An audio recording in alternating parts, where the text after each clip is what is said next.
কখনো কখনো আমার আপনার ঈমানকে হরণ করার জন্য কাদিয়ানি ফিতনা নিয়ে আমাদের দেশে আবির্ভূত হয়। কখনো কখনো তারা আমার আপনার ঈমানকে হরণ করার জন্য ট্রান্সজেন্ডার ফিতনা নিয়ে আমাদের দেশে আবির্ভূত হয়। কখনো কখনো আমার আপনার ঈমানকে হরণ করার জন্য শিক্ষা সিলেবাসের মধ্যে কোরআন বিরোধী বিষয় নিয়ে আবির্ভূত হয়। মুসলমান মনে রাখতে হবে, আমার আপনার সবচেয়ে বড় সম্বল হলো ঈমান। ঈমান চুরির সুযোগ মুসলমান কখনো কাউকে দিতে পারে না। পরিষ্কার মনে রাখতে হবে, বর্তমান সময় চলছে অন্তর্বর্তীকালীন সরকারের সময়। বড় দুঃখজনক বাস্তবতা, গতকাল রাতে আমরা দেখতে পেলাম অন্তর্বর্তীকালীন সরকারের নতুন উপদেষ্টা মণ্ডলীর আবার কয়েকজনের শপথ হল। এর মধ্যে এমন একজন শপথ গ্রহণ করলেন যাকে আমরা সারা জীবন চিনে এসেছি, আমাদের উপমহাদেশের প্রখ্যাত বুজুর্গ, হেফাজতে ইসলাম বাংলাদেশের প্রতিষ্ঠাতা আমির শেখুল ইসলাম আল্লামা আহমদ শফি রহমতুল্লাহ আলাইহিকে যে তেতুল হুজুর বলে ব্যঙ্গ করেছিল, নাউজুবিল্লাহ বলবেন না। সিনেমা বানায়, নাটক বানায়, সিনেমা নাটকের মধ্যে সে বিবাহ বহির্ভূত সম্পর্ক কিভাবে সমাজের মধ্যে স্বাভাবিক করা যায় এই বিষয়গুলো, লিভ টুগেদারের বিষয়গুলো সে প্রমোট করে। সমকামিতা, ছেলে ছেলের সম্পর্ক, মেয়ে মেয়ের সম্পর্ক, যে সম্পর্কের ব্যাপারে নবীজি বলে গিয়েছেন, ইন্না আখাফা মা আখাফু আলা উম্মতি আমাল কওমি লূত, আমি আমার উম্মতের ব্যাপারে সবচেয়ে বড় আশঙ্কা করি কওমে লূতের যে খারাপ কাজ, লূত আলাইহিস সালামের সম্প্রদায়ের সবচেয়ে খারাপ যে কাজ, সমকামিতার যে সম্পর্ক, এটা আমার উম্মতের মধ্যে ফিতনা দেখা দিবে বলে আমি আশঙ্কা করি। এই সমকামিতাকে যারা সমর্থন করে, সমকামিতাকে যারা প্রমোট করে, এমন একজন ব্যক্তিকে গতকাল রাত্রে দেখলাম অন্তর্বর্তীকালীন সরকারের উপদেষ্টা হিসেবে শপথ গ্রহণ করেছেন। আমি আপনাদের কাছে প্রশ্ন রাখতে চাই, বাংলাদেশে এই যে অভ্যুত্থান হলো, জুলাইয়ের যে গণ অভ্যুত্থান, এই অভ্যুত্থানের মধ্যে 84 জন মাদ্রাসার উস্তাদ, ছাত্র, আলেম, হাফিজ কোরআন জীবন দিয়েছেন, শাহাদাত বরণ করেছেন। হাজার হাজার তাওহীদি জনতা শাহাদাত বরণ করলেন। কেন শাহাদাত বরণ করলেন? এই সকল নাস্তিক, সুশীল, বামপন্থী, সমকামীদেরকে আমরা কোনোভাবে উপদেষ্টা পরিষদে দেখতে রাজি নই। পরিষ্কার কথা যুবক ভাইদের প্রতি দৃষ্টি আকর্ষণ করে যেতে চাই, মনে রাখবেন, এই কথা পরিষ্কার মনে রাখবেন, আমার আপনার সবচেয়ে বড় সম্বলের নাম হলো ঈমানের সম্বল। ঈমান চুরি করার জন্য বিভিন্ন রকম ব্যানার পশ্চিমা বিশ্ব আমাদের দেশের মধ্যে একের পর এক আমদানি করছে। খ্রিস্টান মিশনারিদেরকে কাজে লাগিয়ে দিয়েছে, কাদিয়ানীদেরকে কাজে লাগিয়ে দিয়েছে, সকল বাতিল মতবাদগুলোকে পেট্রোনাইজ করছে, টাকা পয়সা দিচ্ছে, নানাভাবে প্রচার প্রসার করছে। মুসলমান জাগ্রত থাকতে হবে। যদি আমি আপনি জাগ্রত থাকতে ভুলে যাই, যদি আমি আপনি ঘুমিয়ে পড়ি, আমার ঈমান কিন্তু নিরাপদ থাকবে না। ঈমান যদি নিরাপদ রাখতে হয়, গুরুত্বপূর্ণ এক বিষয় হলো এই মাদ্রাসাগুলোর সাথে নিজেদের বন্ধনকে মজবুত করতে হবে। হযরত হাফিজ হুজুর রহমতুল্লাহি আলাইহি বলতেন, কওমি মাদ্রাসাগুলো হলো হযরত নূহ আলাইহিস সালামের কিস্তির ন্যায়।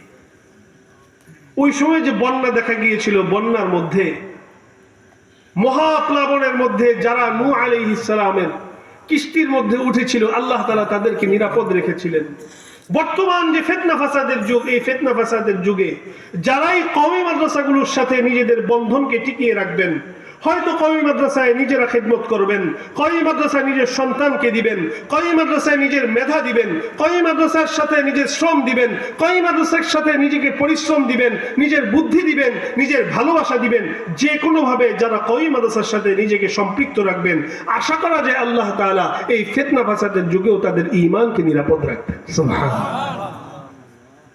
তা আপনাদের কাছে আজকে আমার দ্বিতীয় অনুরোধ, এই যে হযরত হুমায়রা রাদিয়াল্লাহু তাআলা আনহা কওমি মহিলা মাদ্রাসা আপনাদের এই এলাকার জন্য, মেয়েদের নারী শিক্ষার জন্য এক সুন্দর সুবর্ণ সুযোগ আল্লাহ তাআলা করে দিয়েছেন।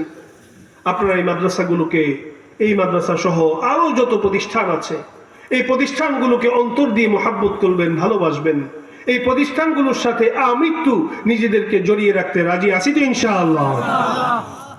সর্বশেষ একটা দাওয়াত দিয়ে কথা শেষ করে দিই, সর্বশেষ এক দাওয়াত দিয়ে। রাত অনেক হয়ে গেছে, 12:30। একটা কথা আপনাদেরকে বলি, ঈমানের পরে সবচেয়ে দামি যে নিয়ামত, এটার নাম হলো নেক আমল, অর্থাৎ নেক আমলের রাজা হচ্ছে নামাজ। নামাজের নিয়ামত সবচেয়ে দামি। যে হাদিসটা আমি পড়েছি, হাদিসের অর্থটা বলে কথা শেষ করে দিব। সহিহ মুসলিমের হাদিস, রাসূলুল্লাহ সাল্লাল্লাহু আলাইহি ওয়াসাল্লাম বলেন, আরাআইতুম, আচ্ছা বলো তো, লাউ আন্না নাহরান বিবাবি আহাদিকুম, তোমাদের কারো ঘরের দরজায় একটা নদী আছে। বলেন কি আছে? আপনারা কথা বলেন না, কি আছে? নদীর পানিটা খুব স্বচ্ছ নদীর পানি। ইয়াগতাসিলু ফীহি কুল্লা ইয়াউমিন 5 মাররাত, এই স্বচ্ছ নদীর পানিতে প্রতিদিন তুমি 5 বার গোসল করো। বলেন কয়বার? 5 বার। নবীজি বলেন 5 বার গোসল করার পরে হাল ইয়াবকা মিন দারানিহি শাইউন, তোমার শরীরের মধ্যে কোনো ময়লা থাকার কোনো অবকাশ আছে? সাহাবায়ে কেরাম উত্তর দিলেন, ক্বালু লা ইয়া রাসূলুল্লাহ লা ইয়াবকা মিন দারানিহি শাই, শরীরের মধ্যে কোনো ময়লা থাকার কল্পনাও করা যায় না। নবীজি বললেন, ও আমার সাহাবীরা শুনে নাও, ফাযালিকা মাসালুস সালাওয়াতিল খামস ইয়ামহুল্লাহু বিহিন্নাল খাতায়া, এই 5 ওয়াক্ত নামাজ, যে 5 ওয়াক্ত নামাজ আল্লাহ তাআলা মিরাজের রাতে নবীজিকে দিয়েছিলেন, মূলত নামাজ তো ছিল 50 ওয়াক্ত, কমতে কমতে 5 ওয়াক্ত। আল্লাহ তাআলা নবীজিকে বলেছেন, হে নবী আপনি শুনে রাখুন, আমি 50 ওয়াক্তই আপনার উম্মতের উপরে ফরজ করেছি, তবে যে আপনার উম্মতের সহজের জন্য কমিয়ে 5 ওয়াক্ত রেখে দিয়েছি। যারা 5 ওয়াক্ত নামাজ সঠিকভাবে আদায় করবে তাদেরকে আমি 50 ওয়াক্ত নামাজের সমপরিমাণই সওয়াব দান করব। নবীজি বলেন, ও আমার সাহাবীরা শুনে নাও, স্বচ্ছ নদীর পানিতে প্রতিদিন 5 বার গোসল করার দ্বারা যেরকম শরীরের মধ্যে কোনো ময়লা থাকার কোনো অবকাশ নেই, ফাযালিকা মাসালুস সালাওয়াতিল খামসি, দৈনন্দিন যে ব্যক্তি 5 বার এই নামাজ আদায় করবে তারও অবস্থা একই রকম। প্রতিদিন স্বচ্ছ নদীর পানিতে 5 বার গোসল করলে শরীরের মধ্যে যেরকম কোনো ময়লা থাকে না, প্রতিদিন 5 ওয়াক্ত নামাজ যে ব্যক্তি আদায় করবে আল্লাহ তাআলা এই 5 ওয়াক্ত নামাজের উসিলায় তার গুনাহ খাতা মুছে মিটিয়ে পরিষ্কার সাফ বানিয়ে দিবেন। সুবহানাল্লাহ। আপনাদের কাছে আমার সর্বশেষ অনুরোধ, ওয়াদা নিতে চাই, ইনশাআল্লাহ 5 ওয়াক্ত নামাজ মসজিদে জামাতের সাথে আদায় করব তো ইনশাআল্লাহ। মা বোনেরা যারা পর্দার আড়ালে আছেন, আপনাদের জন্য তো মসজিদে যাওয়ার বিধান নেই। আপনারা মসজিদে আযান হওয়া মাত্রই আউয়াল ওয়াক্তে ঘরে আপনার জায়গাতেই আপনি 5 ওয়াক্ত নামাজ আদায় করে নেবেন। মা বোনদের জন্য একটা হাদিস, নবীজি 4টা কাজের কথা বলেছেন মা বোনদেরকে। আল মারআতু ইযা সাল্লাত খামসাহা, কোন মহিলা যখন 5 ওয়াক্ত নামাজ আদায় করে, প্রতিদিন ধারাবাহিক 5 ওয়াক্ত নামাজ পড়ে, ওয়া সামাত শাহরাহা, রমজানের রোজা আদায় করে, ওয়া আহসানাত ফারজাহা, নিজের লজ্জাস্থানকে হেফাজত করে, নিজের পর্দা পুশিদাকে হেফাজত করে, ওয়া আতাআত বা'লাহা, নিজের স্বামীর আনুগত্য করে। বলেন কয় কাজ? 4 কাজ। আপনারা মনোযোগ দিয়ে শুনেন নাই, চিন্তা করছেন হুজুর তো এই ওয়াজটা মহিলাদেরকে করতেছে, আমরা কি শুনবো না? আপনাদেরও শোনা দরকার, আপনারাও তো স্বামী, আপনারাও তো ভাই, আপনারাও তো বাবা। বলেন কয় কাজ? 4 কাজ।